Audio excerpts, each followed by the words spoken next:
moving to the Riverdale series finale, though, ooh, I have to say, with Nancy, we were like, they docked the boat. That's all they had to do. It was fine. Roberta was like, let me give you an entire love letter. Yeah, he was on that cruise ship, full steam ahead, coming straight for us on the coast. Like that was something else. I know. Sobbed all the Yeah. way through. I never would have. I mean, I think we've touched on this before, but I never would have. I don't know how I thought Riverdale would end at any given point in the series. It certainly wasn't like this. But on the one hand, like I'm not surprised with like how genuine and heartfelt it was. But on the other hand, like I am kind of like, wow, like this is a show that since day one has completely subverted my expectations. Like I never knew what I was gonna get, and that was the beautiful thing. Hmm. Mhm. Yeah, no, I completely caught me off guard. I read the synopsis. I knew what the episode was going to entail, but like Sabrina said, I sobbed the whole way through that episode. That has never happened to me before. Now I do get teary in series finales, and there's shows I've heard about a heck of a lot more than Riverdale over the years. None of those series finales have done to me what the Riverdale finale did. I don't know whether it's just because I didn't realize I cared about the characters so much, or the concept was just so beautiful. But the moment Lily walked into Betty's room, it was like my room. I was like, oh God, here we go. And it did not stop the whole way after that.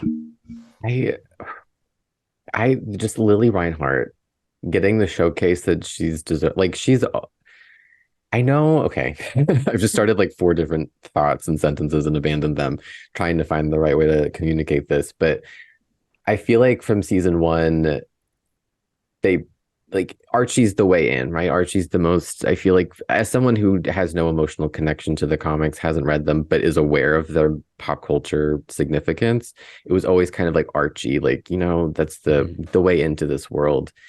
But over the course of the series, and I don't know how or what, but just Lily really rose to being like it felt like Betty's show almost. And I don't mean that as Mhm. a slight to anybody else, but it was really for me, Lily, I loved them all, but Lily was always such a standout. And for her to get this moment to be the one to lay the flowers down for this show in this universe was so special. It reminds me of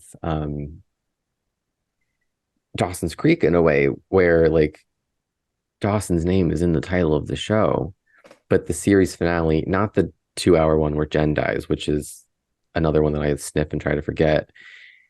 The the series finale of Dawson's Creek is about Joey, Katie Holmes. It's about her journey and ending up in Paris and like not choosing Dawson or Pacey. And then the 2 hour finale negates that.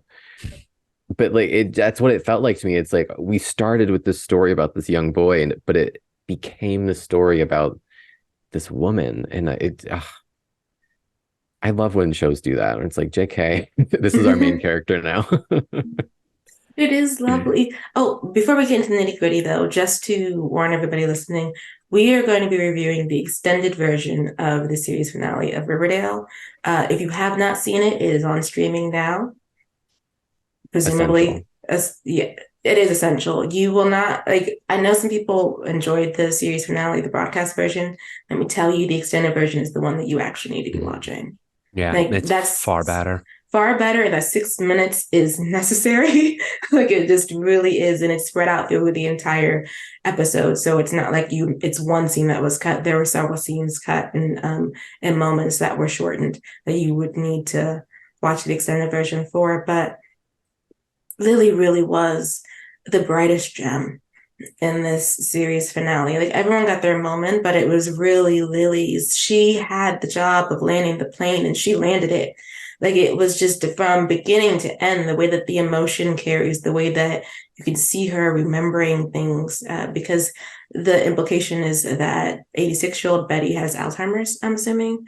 Mm-hmm. So this is her way of being able to relive a moment that she didn't get to live because she had the mumps in 1957 on the day that they got their yearbook. And the moment I knew that it was going to be fantastic was that moment when Lily walks into Betty's bedroom and she's like, my room.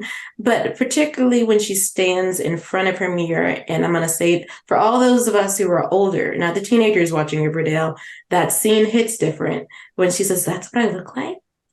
I was so hard on myself. All of us who are older get that. We do, because you look back at old pictures of yourself and you're like, dang, why was I so mean to myself? I mean, look at this person, look at this cutie. Like, so why was my brain like that? And so for them to give that moment to Betty, and I was like, yes, tell us.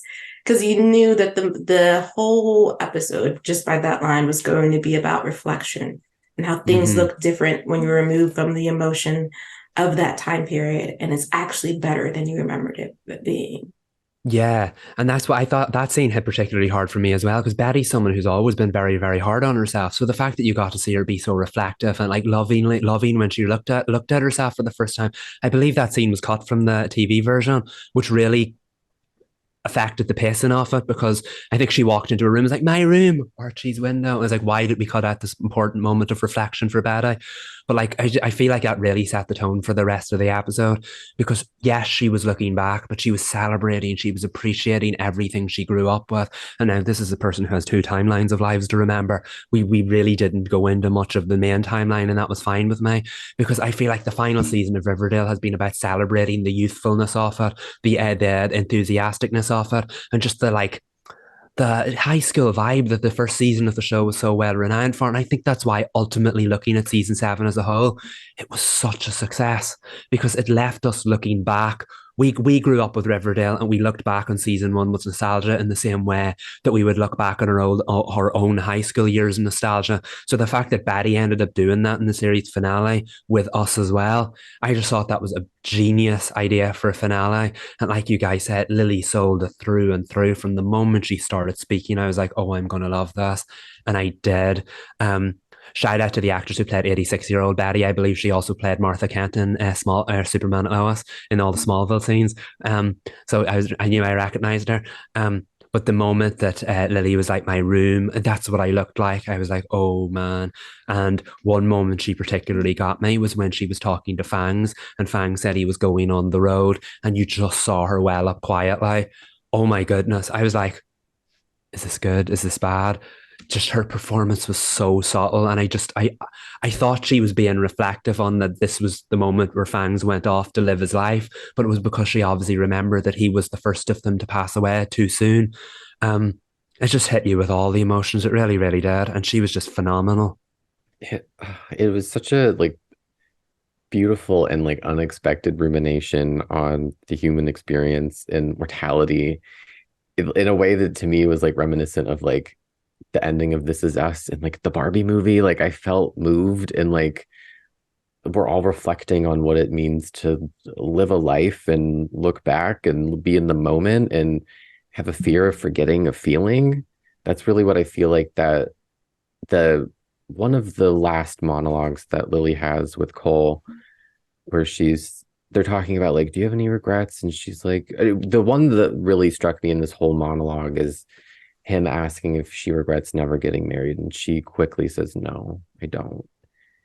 And that was like Betty in a nutshell. And I think that maybe was part of her journey in season 7 is finding independence and finding peace within herself. And she definitely did that. Like we saw her in the 70s being a businesswoman and being a voice for women. And I have a controversial take. Maybe it's not that controversial. It's definitely a hotter take. I know there will be some viewers and fans that are disappointed that we didn't get back to the main, like they didn't get out of the 50s and go back to the main storyline. But after like seeing the completed vision, if we had returned to the main storyline, I don't think we would have ever gotten a finale like this. They wouldn't have gotten happy endings. And maybe you say like, oh, they all died.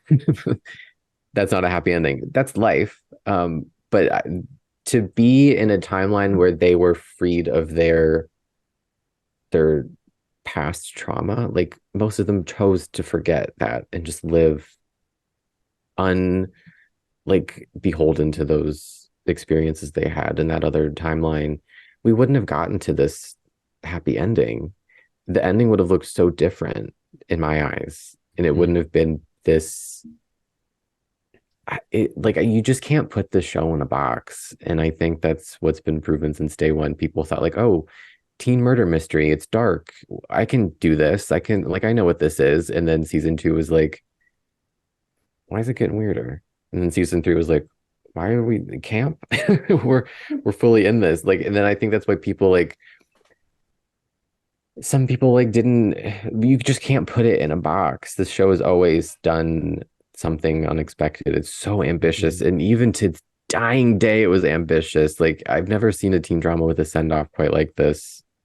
But yeah, like I just seeing that final shot too of Pops, it's like, who would have ever thought that this show would have something this deep to say, knowing the past 6 seasons have been just completely out of control craziness?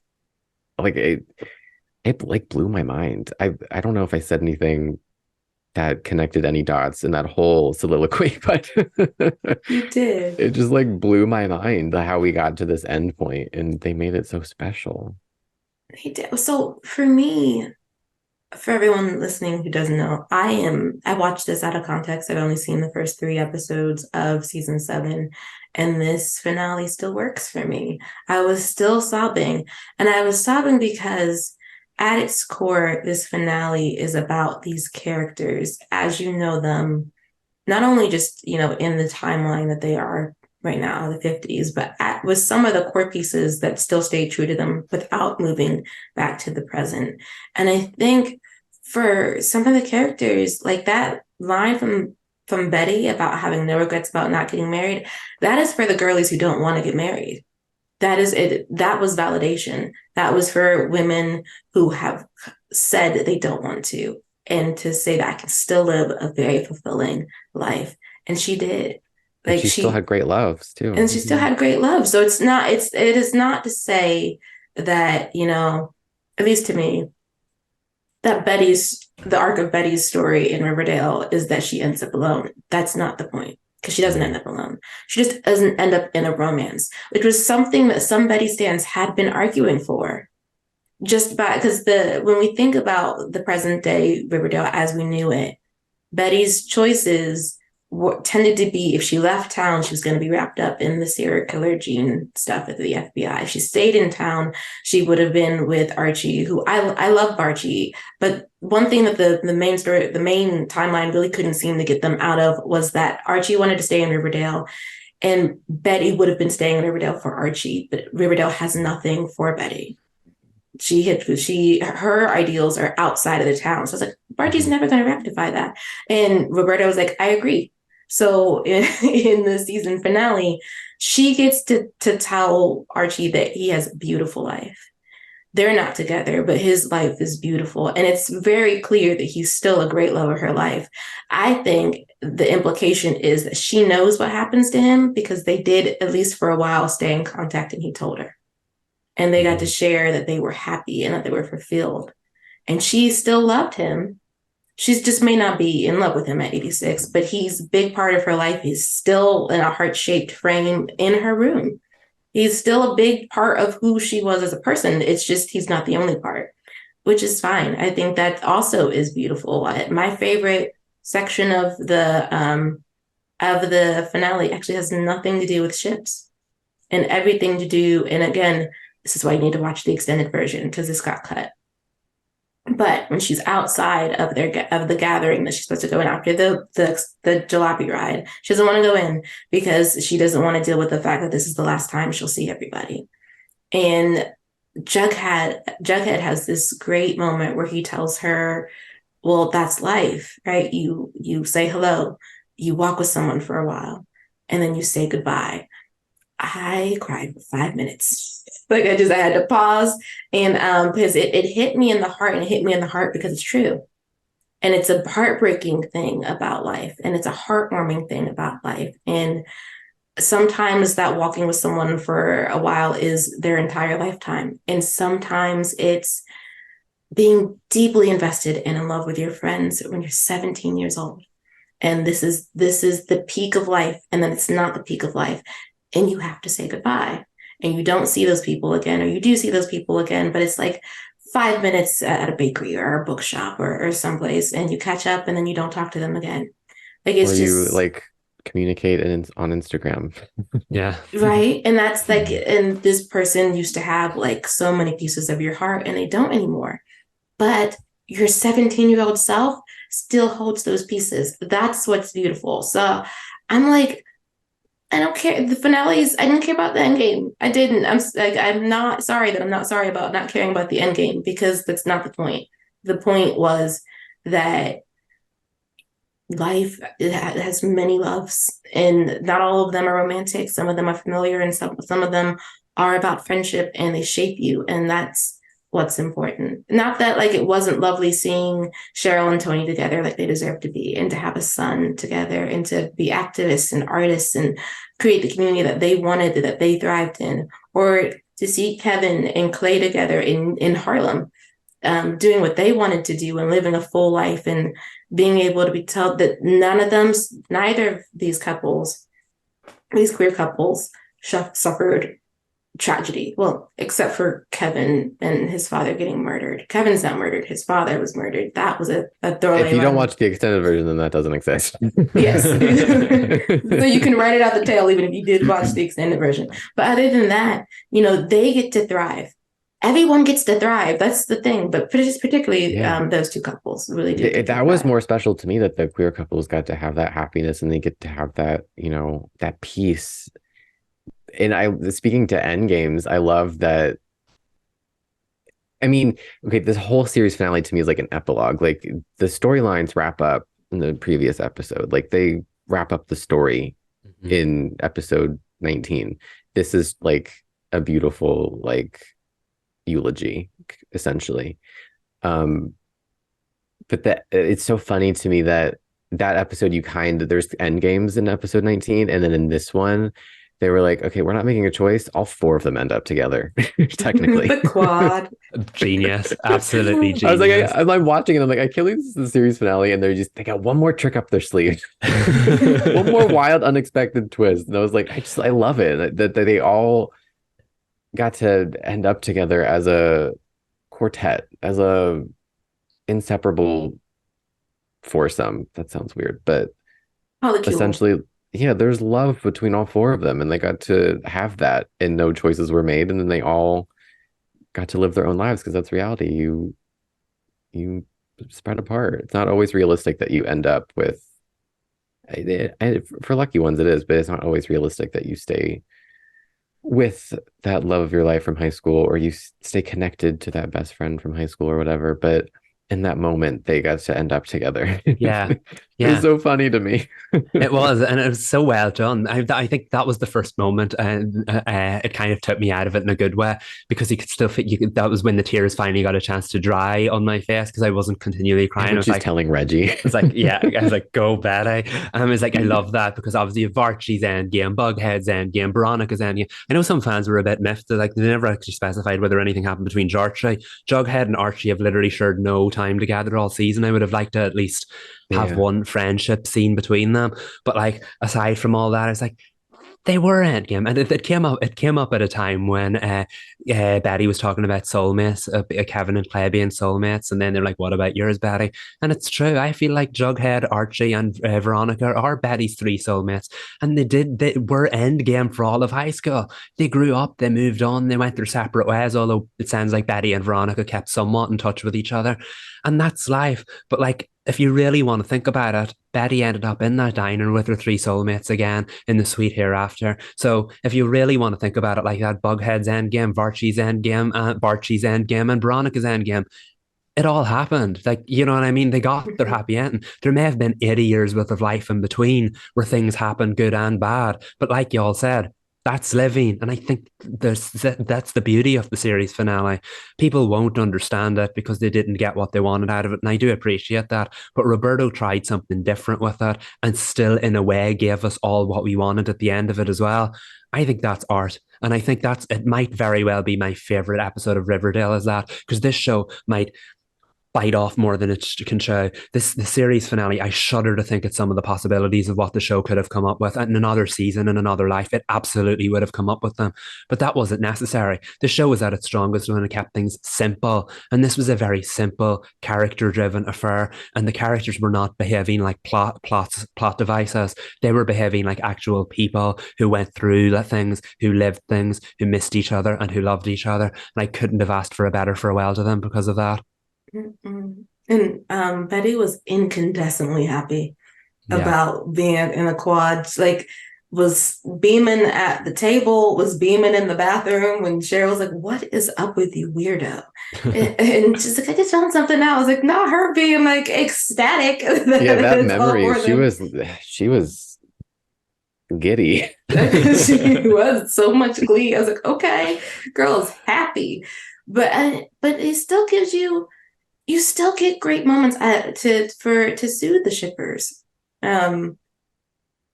Margie gets the romantic kiss of the series finale. Veronica and Betty have a very heartfelt moment together, which is clearly Cammy talking to Lily, and is gorgeous. Cammy out of character for the duration of that poem scene was. I loved it. She was just, I'm glad it ended up being in both cuts. There was a close up on Veronica crying, and it was clearly just Cammy having a moment. And I appreciate that it ended up in the cut because it's like it works on both levels. It does. Veronica would 50s Veronica, I don't think would be that emotional, that emotional. But it was clearly Cammy just having a minute.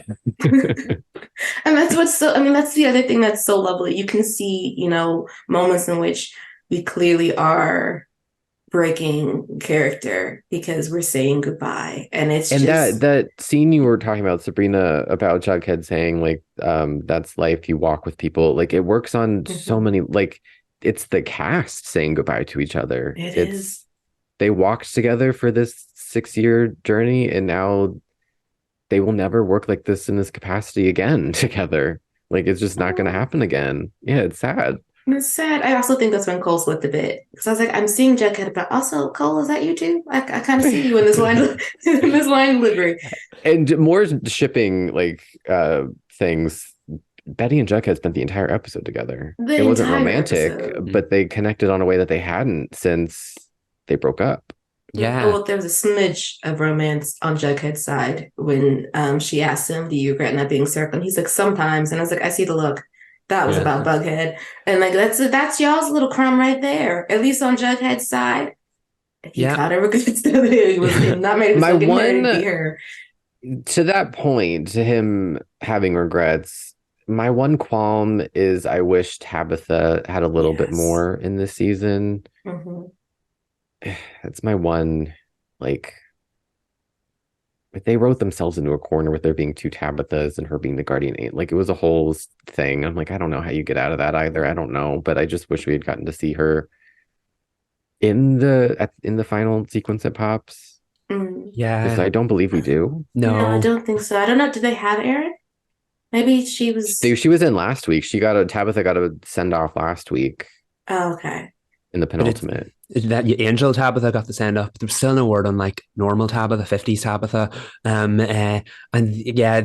That was one of the things I noticed. Then obviously when Betty went into Pops for that last time, Tabitha obviously wasn't there, Ethel wasn't there. Of course, that was obviously just down to not being able to have the cast. But Ethel was such a big part of the season. It would have been nice to see her. She did get her send off. She's going to be a big Hollywood actress. I don't know if you know that, Sabrina. She went up to Hollywood. She's going to be a singer, actor. I don't know what she's up to, but she was like, peace, I'm out. And she made the right choice. It would have been nice to see her in the Sweet Hereafter, but yeah, I mean, she did get her send off. Tabitha got her send off. Josie did too, but we did see Josie briefly. Exactly. She got her that moment because she inspired Veronica. Yes. I think that's why Veronica wanted to go back to LA and become the great film producer that she did. And that's the thing. I feel like you can't fault anyone's character arcs. They may not have ended up together in the way you wanted, at least for those 80 years of their lives. But everyone did exactly what you'd imagine them do. Like Jughead being the editor of that satire magazine, Betty changing lives, changing history with her independent female empowerment narratives in her magazine. Veronica being the movie producer. It's just, it feels like everything felt like a justified character journey for those characters. So that's why I like the fact they went off, they lived their lives, and they came back together in the end. Yeah, it was just, I can't rabble on enough about how beautiful it was. I just think it was so fulfilling. And to go back to what Reed said earlier about like choosing this timeline over the other one, in my honest opinion, the main timeline was broken. The longer they stayed in that, the more damage they did to it. And I don't just mean it from a whole like, why do I keep forgetting that man's name? Percival Pickens. I don't just mean from that end of it or the supernatural end of it. The more stories they told in that timeline, the more they desecrated it. There was really like no way to end that on a note that would have been satisfying. And I know I've been an advocate in the past. I'm probably on written records on some website saying like Riverdale should end after season 4 or whatever. And I'm like, no, it needed this. It needed this time. And I know everyone's like, the show's still on. And it's like, yeah, it was, because it had something to say. And my God, did it say it? And we didn't know what it was going to say. Like, all through season 6, like it had something to say, but it was like, what are we saying? And we get to this place where but like when you add up everything that we've seen about Riverdale and knowing where it ends, it's like there's so much to like unpack, because it's not a straight line like any other, like not even like Pretty Little Liars. It's like they're harassed and then I don't know how it ends. They unmask A probably finally, I'm not sure. But like there's a beginning and an end. But this, it's like we're solving murders and then there's gargoyle kings and we went sci-fi for a hot minute, like lightly, and then Cheryl's a witch and we're trying to get a comet and Betty has like sensory superpowers, but then we're time traveling to the 50s. Like it just like it's not a straight narrative line. It's complicated, it's ambitious, and I don't like, how do you sum up Riverdale? You can't in a sentence. It's just the wildest roller coaster ride that was not beholden to any one set standard for a teen drama or any series. Like I don't know how they circled back to being teenagers and celebrating that time of being like you're just like this season. We got to see Archie be lighter and free of trauma and just like that version of himself. Like, I don't know how it's just a stroke of brilliance that I don't know if it was always in the cards to get to this point or if it just happened and it all lined up. But in short, don't get me wrong, the show has its faults. The season 6 reviews, I think we stand by them. Maybe they'll age differently if we rewatch and we're like, oh, okay, we can connect the dots a little bit better. But like, it's not a perfect show, but my God, did it I feel like I want to say it proved people wrong, but the people who hated on it for the last like 4 years probably aren't going to see the totality of what it achieved. And that's a little bit sad, but I do think hopefully it will age well. In 10 years time, we're going to see like a resurgence and the tides will shift and they'll be like, wait, low key, that was a serve. And we're going to be like, yeah, we were there. We saw it. Yeah. Welcome back. It really is just so iconic. But I think what makes it so brilliant is that it's really meta.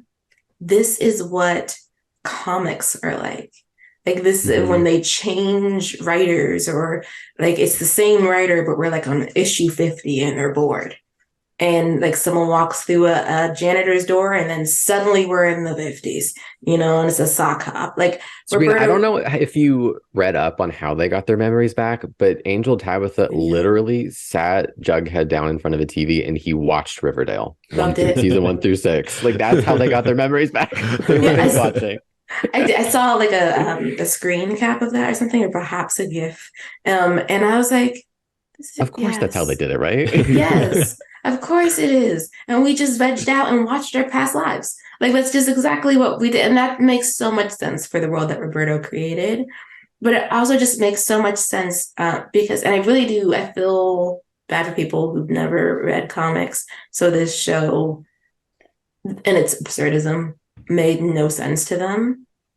But if you had, particularly if you had read the Archie, any of the Archie comics or the digest, nothing connects.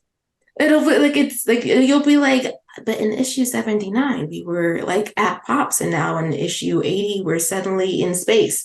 And it's like, yes, because Archie found a model rocket and then someone else built it. And now we're actually in space and Josie's there playing guitar and like in space. It's Riverdale is bonkers because Roberto understood the assignment. Mm-hmm. Like the Archie comics is just out of this world insane at times when they're doing things, and then it's mundane and then it's not mundane. Like they do a lot of stuff, so kudos to him for sticking to that, to making this show meta and making it be what he wanted it to be, and then realizing he jumped the shark far too many times. And like it's like, oh, old timeline, throw it away. Like we're on a new timeline. This is what I want to do. This is what I'm going to say. I'm living my best life. You can join me or you cannot, but this is the story you're getting. And it is truly a love letter. I mean, it just absolutely is. Honestly, they should teach courses on Riverdale. If they aren't already, they should do that, especially for writers. Because if you want to be a showrunner and you don't want to factor in fan wants that don't actually factor into your storytelling, you need to pay attention to writers and showrunners like Roberto Aguirre-Sacasa. Because he hears you, but his overall story is going to be his overall story. And it makes sense if you pay attention to the overall story and not just to what your ship wants are. And if you pay attention to the source material, I'm sorry, but no one is Endgame in Archie's comics. I mean, you can't, there are like graphic novels and versions where he's endgame with Betty. I think there are more versions of Archie endgame with Betty than there are with anybody else. But he's also dated like Cheryl and Josie and Valerie. And I'm sure women I'm forgetting because Archie was dating a lot. But also with Jughead being alone at the end of this finale makes sense too. Jughead is alone in the comics. We decided to put him back in his comics era storyline, well, not storyline, but placement, which is he thrives on his own. And not that he can't thrive in a relationship, but that's what Roberto chose to do. He's Jughead. Jughead is solo. Yeah, and that was an interesting choice because so we know the angel Jughead's obviously there because Jughead just recently died, and that's why Daddy was saying. Do you know how, Michael, to piggyback on that? The first time I watched it, I was like, why is it Angel Jughead? Why does he look like season 1 Jughead? I was so confused and I was like, duh, he died. And they all come back in their teen form. Okay, continue. I'm sorry. Yeah, but that's what, no, you're right. I had to expose myself for being dumb again. No, you're not. But here's the question then. That's a good question. So Angel Jughead, is Jughead dead, obviously? So then why when Betty went into Pops, was there another Jughead dressed like his 50s self at the booth? Narrator Jug. You know what I mean? So that's why I like that. The way the Jug, I will say the finale that are on the TV intercut Jughead's monologue with Betty entering Pops, whereas the extended version is far better because you get to see Betty enter Pops, hug everyone, and then we cut back to Jughead and it's quiet. The song isn't playing there. And I think that works far better because it makes sense. Angel Jughead has been a narrator all along and he quietly closes us out one more time. I thought that was a lovely touch, just like I like the fact that it was Betty and Jughead, not Bughead, we're not shipping them, even though many people do. But I just like the fact that it was Betty and Jughead on one final adventure. Because let's be honest, when it comes to adventures on Riverdale, no one's had more adventures than those two. So it made sense that they were back together one more time for Betty's final adventure. He was always that, like I said about Nancy and S, always that parallel, always that person who was doing the same thing as her, right, on the same journey, always by her side. Them two spent an awful lot of times walking together by each other's side. It only made sense that he was the one to bring her into the sweet hereafter in the end. It's the subtle character moments. Maybe couples weren't all over the finale like people wanted, but they were there. The heart was there, the soul was there. Riverdale was there in that finale.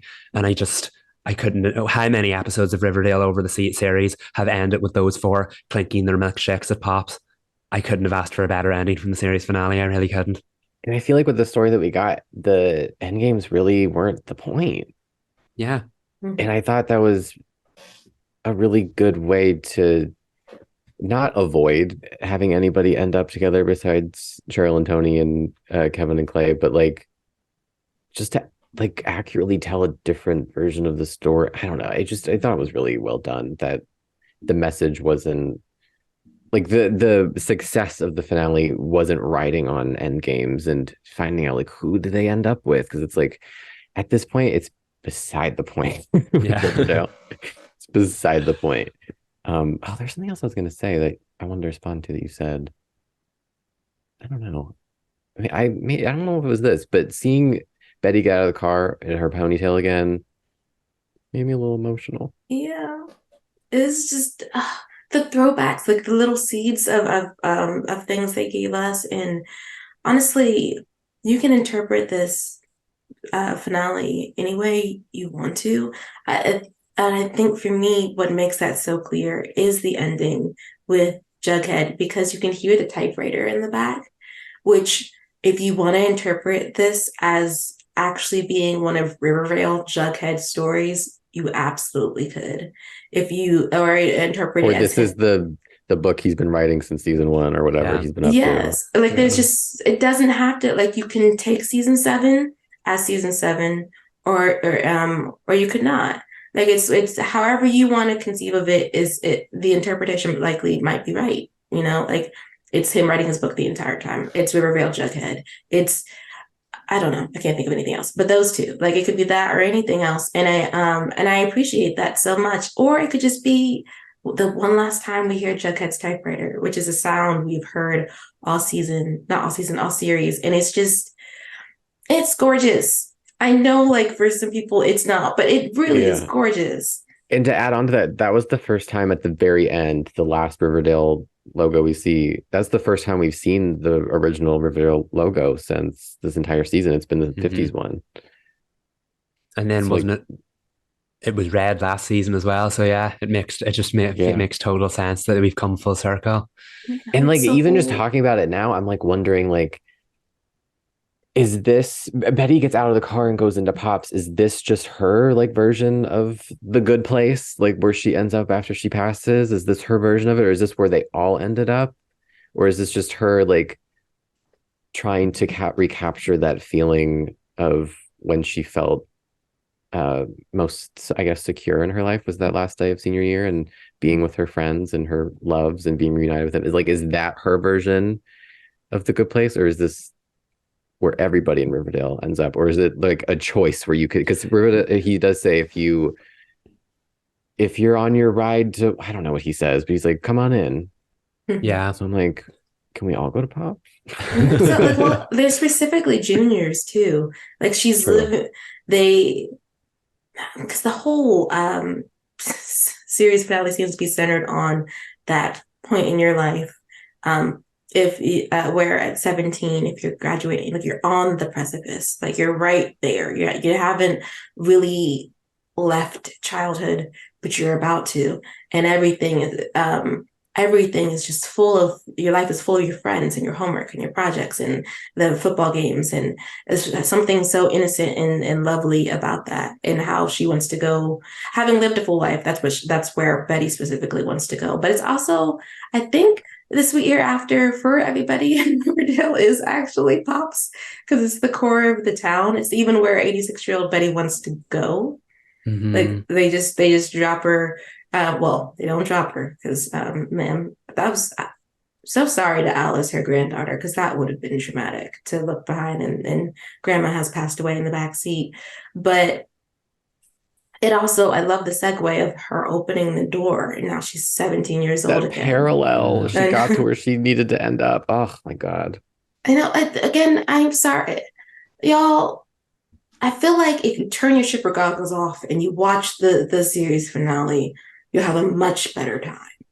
Y'all, I've been telling you for years to stop turning your brain on during the show.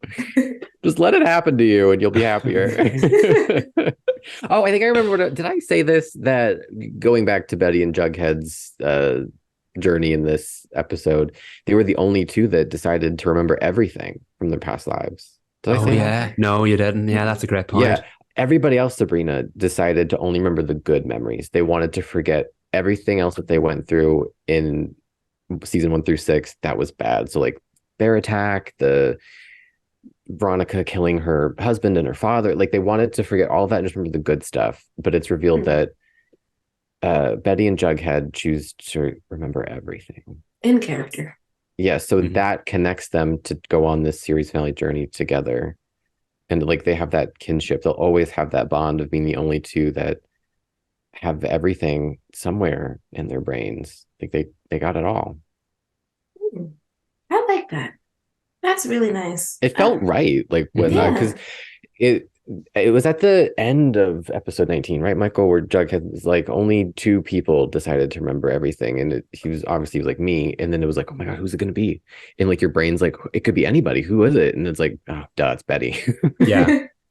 Yeah, it made total sense, and I feel like it bonds him yet again. So it was right that he was the one with her at the end there. And I know what you mean about like whose version of the good place that it is, because didn't Jughead say that he can't speak for everyone, but he imagines Pop's ideal version of heaven or the sweet hereafter would be handing out milkshakes at Pop's, and there was a specific close up on him doing just that when Betty went in the final scene. So I guess it's supposed to be everyone. It doesn't explain why there's 2 Jugheads, but heck, there were 2 Jugheads in the main Riverdale universe out in the world anyway. So whatever. But I mean, like, I love that so much. I love it, the fact they're all reunited again forever and ever. I said earlier on about Nancy Drew that there are 2 types of series finales. I feel like Riverdale being Riverdale is the perfect one to get. It did both of them, and Riverdale gets away with that. My God, did they earn it too? Yeah. Me too. I challenge anyone though to not cry at the sets when when you watch the extended version. I will admit that I did. Yeah, I did internally cry. It didn't get me. I don't know why. I mean, I felt it. I just didn't. The tears did not roll. Yeah, I'm a tough cry though. You gotta really. Ooh. You really gotta punch me in the face in my spirit to get me to cry. Is that a challenge? I don't know. It's like what we'll be watching where that happened. But no, I mean, I do think they earned it. They earned this series finale, and I feel like watching the extended version, watching it all the way through, you could tell that they felt that, especially in the sequence in which they were like, empty set, empty set, empty set. Like, it's just like they went one after the other. And I was like, oh, yeah, y'all gave us a lot. You gave us a lot. You better speak on it. I'm like tears rolling down my face, like just watching like the empty sets. Because I think that, say whatever you want about Riverdale, there is nothing like it in TV history. It references a lot of things. Of course, because Roberto is a student of history. In fact, everyone on that team is a student of cinema and television history. And like horror, all the references, oof. But there is nothing like it. And honestly, it couldn't have existed if the CW didn't. Yeah. Because no one else would have touched that at all. And it's just, I'm so glad the CW for 16 years of its life was the little weirdo on broadcast. Because they were the Jughead. They were the Jughead. And they took this show, and there's a reason why it has icon status.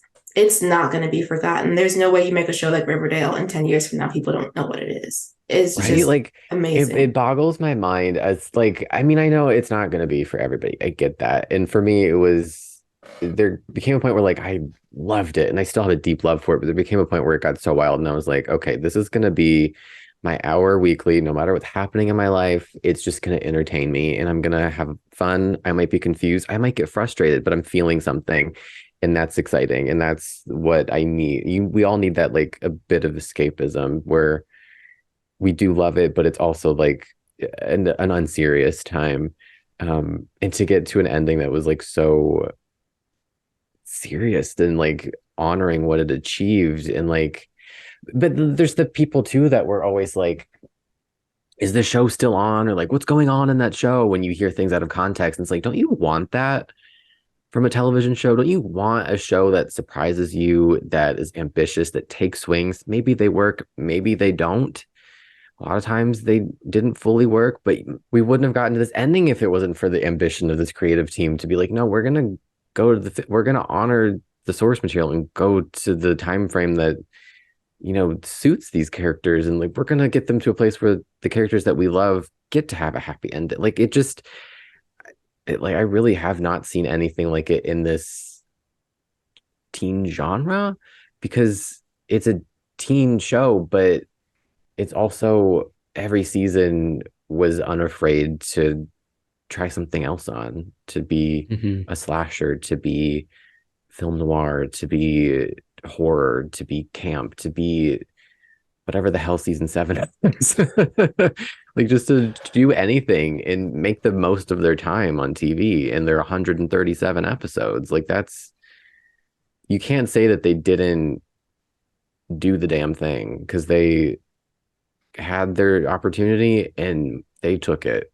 You gotta commend them for that, at the very least.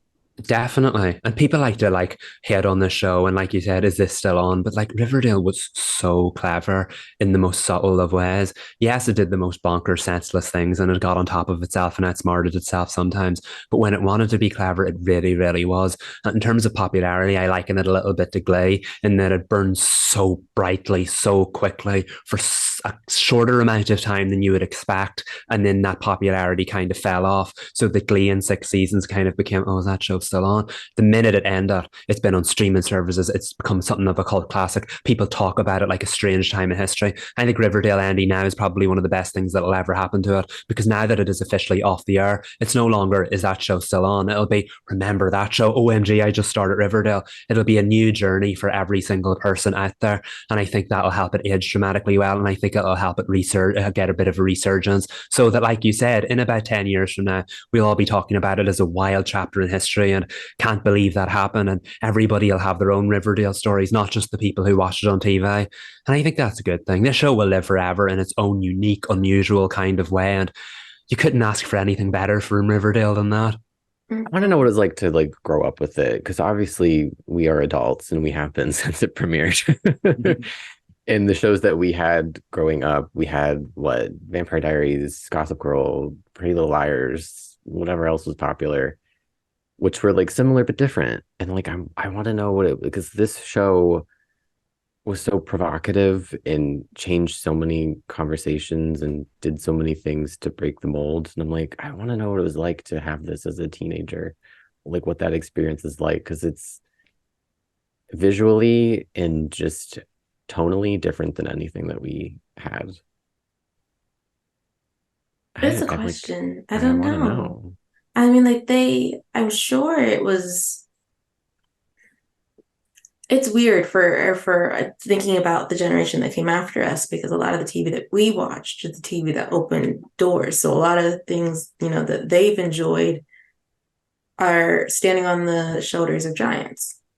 So when you think about the representation in the show and how weird the show is and what that might I'm sure there's been nothing like it, so it's not like they have a reference point. But I don't know, to grow up with the show, I feel would be to grow up and embracing your weirdness, letting that flag fly, and also being able to see a sapphic relationship, being able to see a relationship between two men, multiple relationships, actually, not just one, to see someone really, all the characters really explore who they are as people, not just in, how they love and who they want to love, but also in how they see the world and having those opinions be validated. And yes, some of that was seen in the teen dramas that we saw, but to a smaller extent a lot of the time. And I don't know, I feel it probably birthed some young writers and birthed some people who were I can do that. I can do that because they can be fearless on the page, because Riverdale said, there's no box. We reject the box. They would check the box. Oh, yes, beautiful. Gorgeous. We could talk about this show and this episode for, I want to say, centuries. Yeah.